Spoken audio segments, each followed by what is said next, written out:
Hey, Rod here at East Coast Lumberjack, and doing a special little handle this week. I thought I'd put it up on YouTube.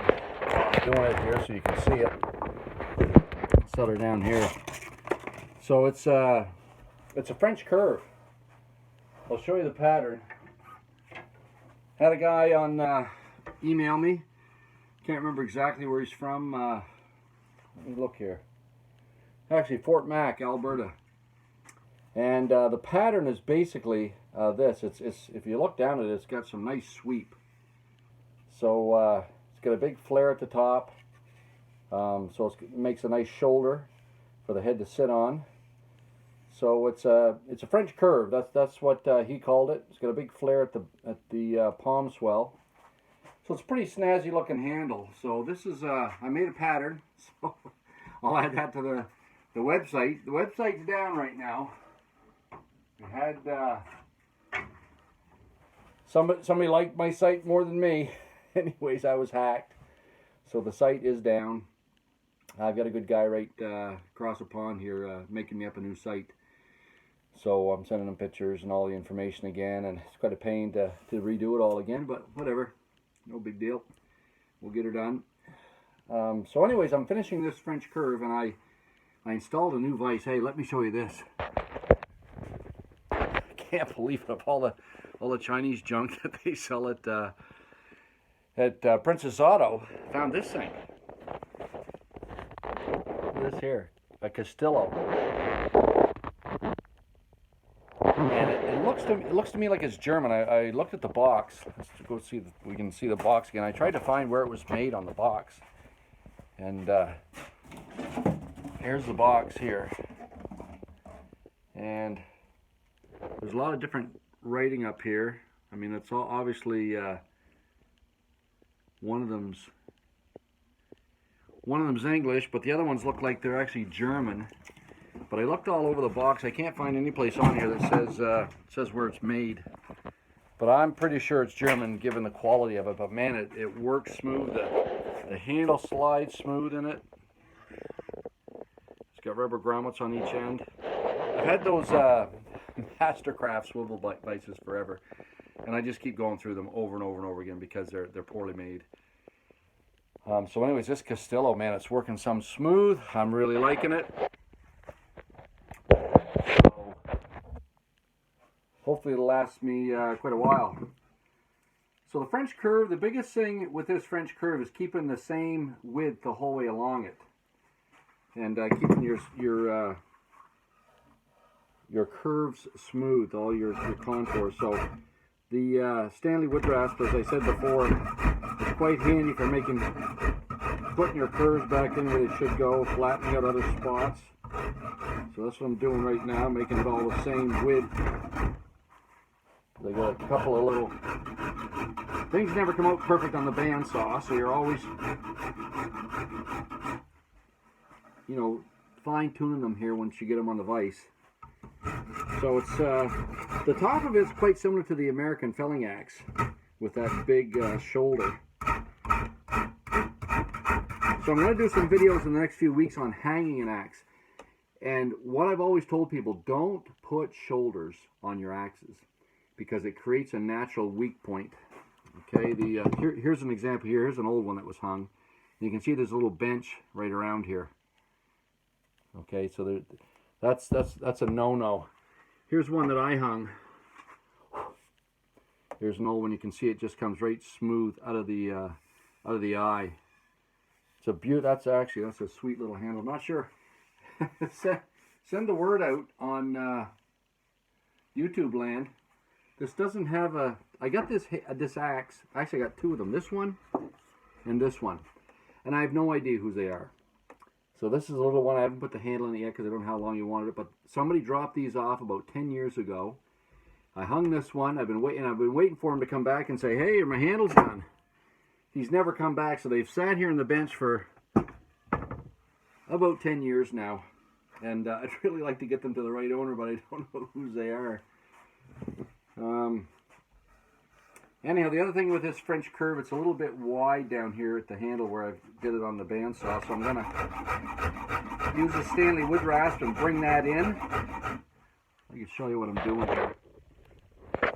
So what I'm doing, I'm bringing this in right here. Okay, you can see that right here, how it sticks out a little bit. So what I'm doing, I'm using this wood rasp and I'm bringing that in. See how that bites away and eats it right out of there. It's going to smooth it right around, put that nice gradual curve in. So you see now it's a nice gradual curve. That's what I want, and I want it basically the same thickness. It's a little thin right here. Comes out a little bit too much right here, so we'll just use that same.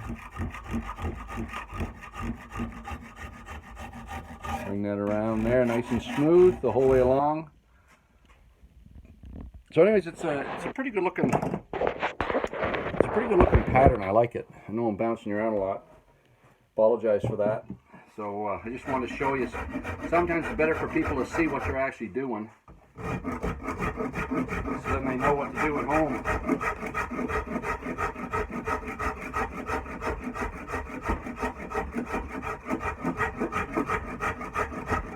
So I went yard sailing today and found a couple of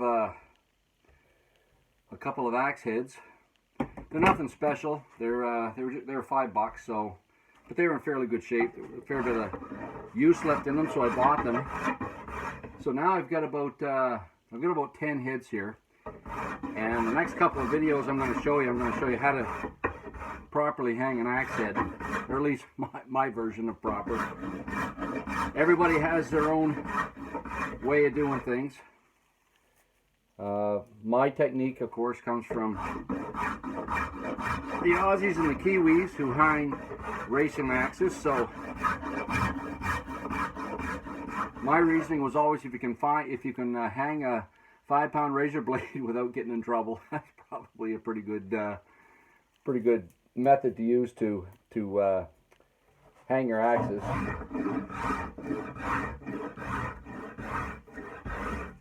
So I want to give this handle a bit of a tear shape, or droplet shape, and I want it a little thin. French curve this is a beautiful handle, but it's a vintage pattern. And of course I'm finding out which way my grain runs in this hickory. It's back and forth here a little bit, so you can see I'm flip-flopping my spoke shape back and forth so I don't gouge too much out of it. So I'm rounding that out on the back. So this side's getting pretty close to being done. It's pretty much the same size the whole way along.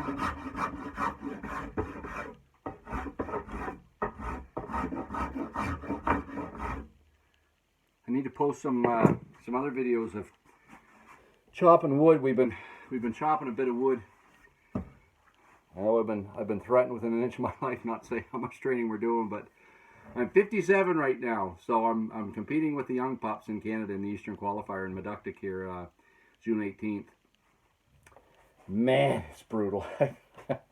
I've got the weight set up in the gym downstairs here in the basement, and so I've been doing that, and of course my knees are shot, so I can't jog anymore, so I've been skipping rope to get the old ticker up and working good. So I actually have some wind because we're chopping 13-inch round aspen.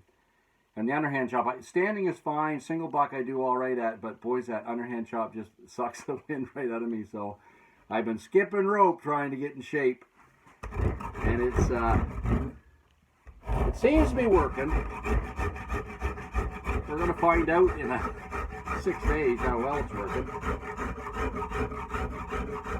So I'm rounding out the top here. I want to shape it a little bit for them. I usually do leave a fair bit of wiggle room for you up here around the eye, so at the neck and the eye, and I do that very intentionally. So I do that because when you shape this, depending on, you may have a big head, you may have a smaller head, and then you can shape this to fit. Again, if I take wood off, it can't go back on. So I always leave a little bit more. Most guys know how to run a spoke shave and a wood rasp, a draw knife, so most guys can make that fit the way they want to. And of course they'll mold the last bit of that nice and smooth, so it's a beautiful fit.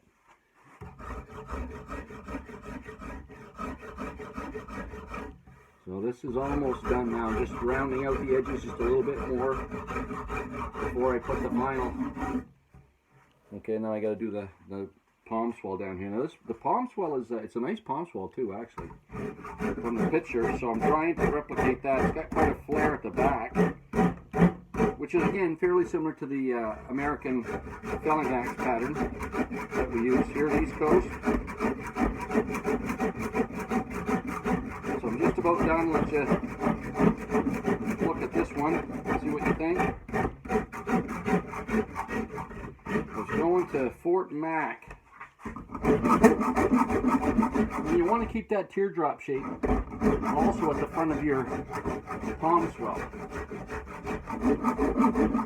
So it'll fit your hand nice. It'll take a little bit longer on the inside of the palm swell so I get that same teardrop shape in there.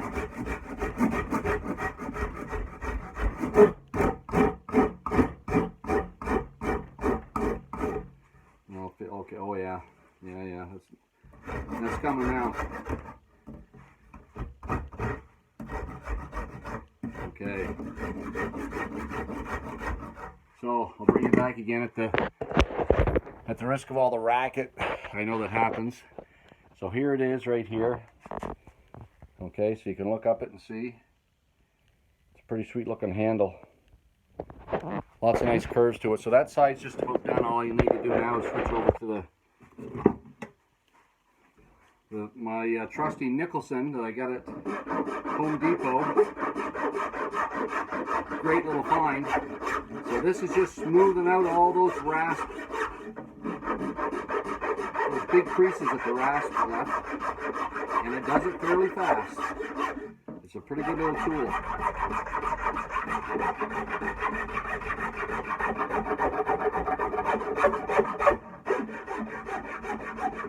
So Jeff Schroeder, I see you put a comment on one of my YouTube videos, said I don't have Oregon on the map, so I had to go out and check my map. I said, I'm sure I have Jeff on there. Jeff Schroeder out in Oregon, just outside of Portland. He's ordered quite a few handles.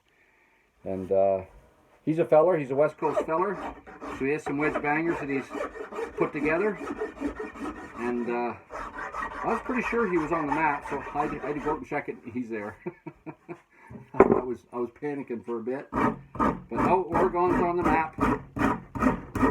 We're not in all 50 states. I've sent handles to most states, but not all of them yet. Of course, the Midwest is dragging its heels a little bit for obvious reasons. And then there's a few. Actually, we're in Rhode Island. What are some other ones?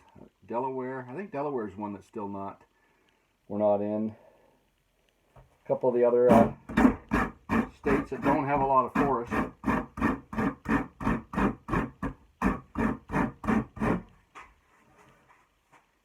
Sent an order last week, actually a few weeks ago, to Italy. Stefano Ferraro over there. He's doing some axe collecting and some hanging, and was after some good handles. So we've worked out a good way to get handles over there, fairly inexpensively, and he can use PayPal. So we're in business with him. So loves the axes.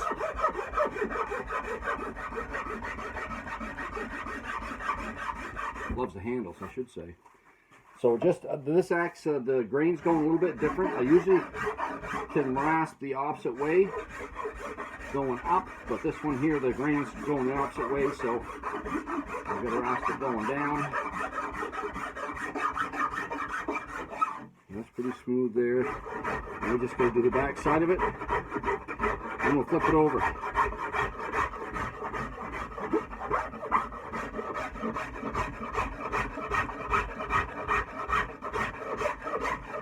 The French curve, and it's pretty snazzy.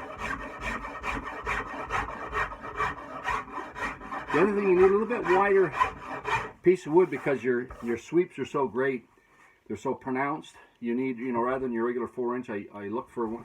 And I do have a few out there that are 5 inches, got a couple 6 inches in ash. We're getting a good supply of ash this year too, because the emerald ash borer is coming. It's here in the province, so everybody's trying to get the money of their ash before the borer kills it.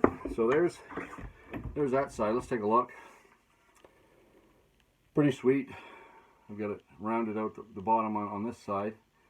See, that's a I can see why you want that. That's a pretty sweet pattern. So now I'm going to finish up the second side.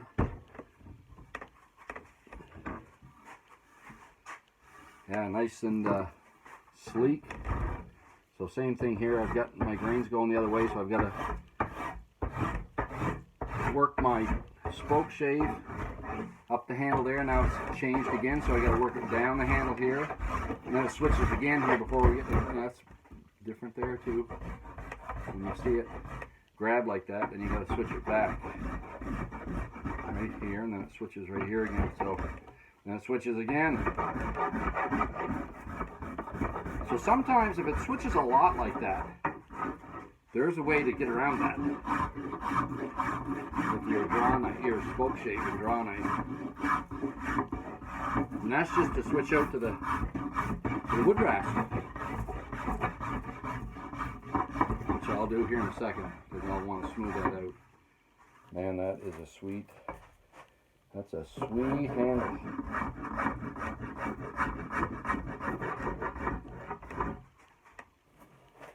So I'm not going to keep you the whole 30 minutes on this. But I did want to put this up and show you the French curve.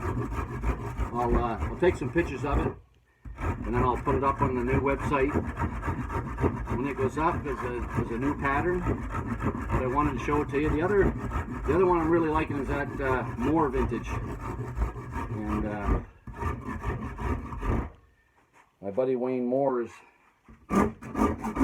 getting quite a kick out of that with his things up there, and they did do a nice, it was a nice handle. I can't remember now where he got it, but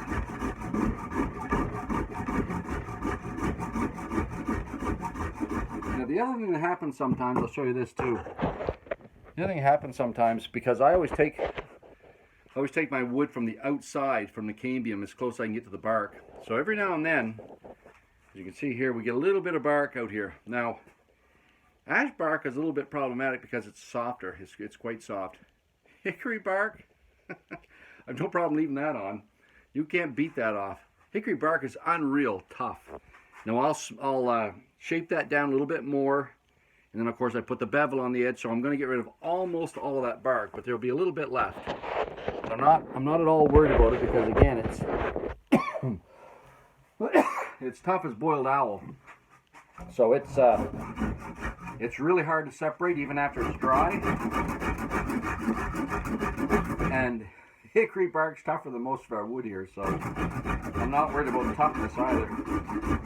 But I'll shave, as you can see here, most of it off. Might just be a little smidgen. Oh man, that's a nice feeling knob as well. Mom's well.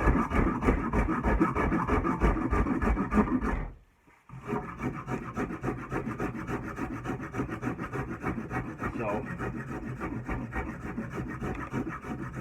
there, that's all shaped now. Let's see how much we have left on. I'm going to put not much. Put the bevel on it. So all the tough bark is gone. It's just that underbark that's there now. Gives it a neat little look as well. But boy, that's a nice feeling grip right there.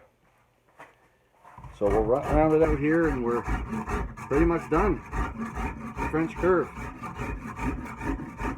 So this is the Brad at Vintage Axe Revival. I think was the first one to get a French curve. He wanted a little bit shorter one, so I got a little stubby one over there for a pattern. But this one here is a lot prettier pattern. It's got a lot of smooth curves to it. So now this is what I was saying, where you can't keep that without gouging up here. I'll just take this rasp and go right on the top of it, and It has no prejudice about grain orientation. It just cuts right through it regardless of which way you're going. So when you feel it all out, it's just about the same the whole way there. So we're ready for the final stage here on this one. So wrap up with a French curve, smoothing it out.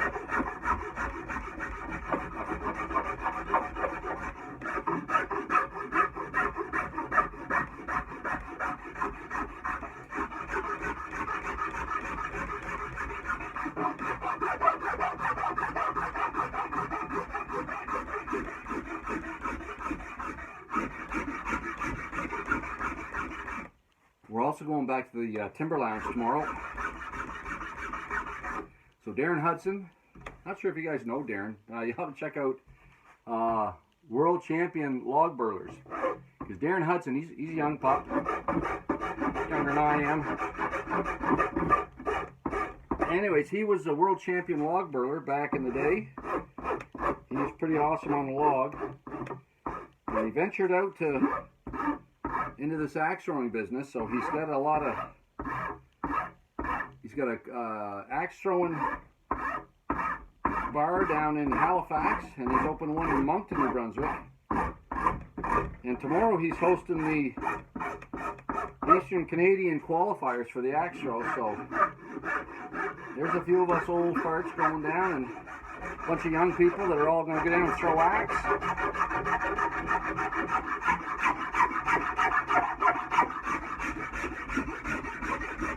I am competitive as all get out, so of course I would like to be in the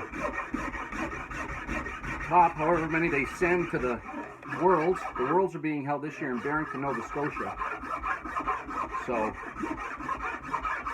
it is in the east. It's about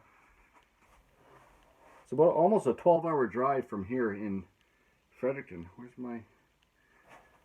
my cleaner here for my wood rasp?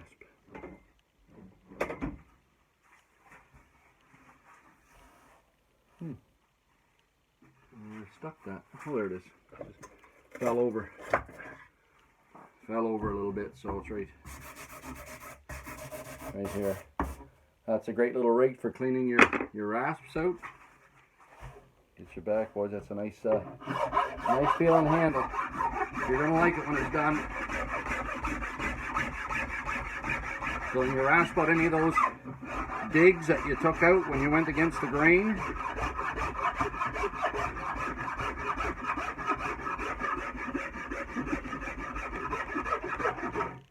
do up the back of it here, and we're just about there.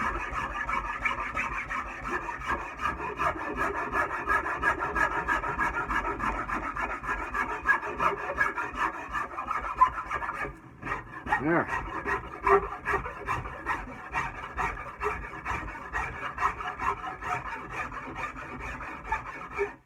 There's the French curve. Wow. Let's take another peek at that just before we're done. So here it is again.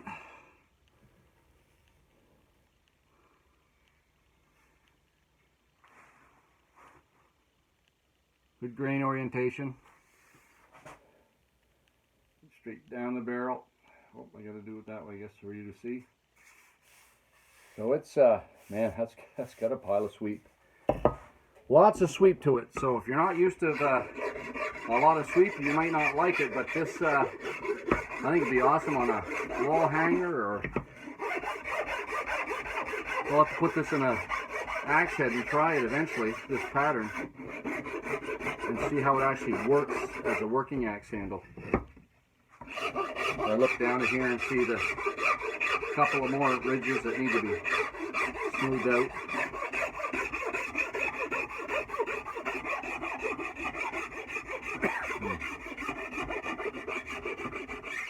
There.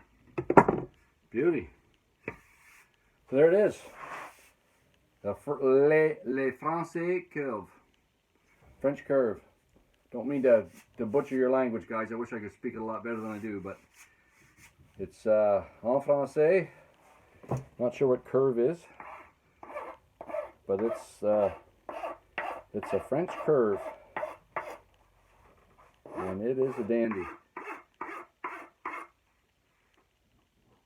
So I'll get a little bit of a wow there. If you can see, it's not quite perfectly round. There's a little bit of a bump here. So I'll put that back in and change it, but that's good for this week. So the upcoming videos are going to be on how to hang an axe.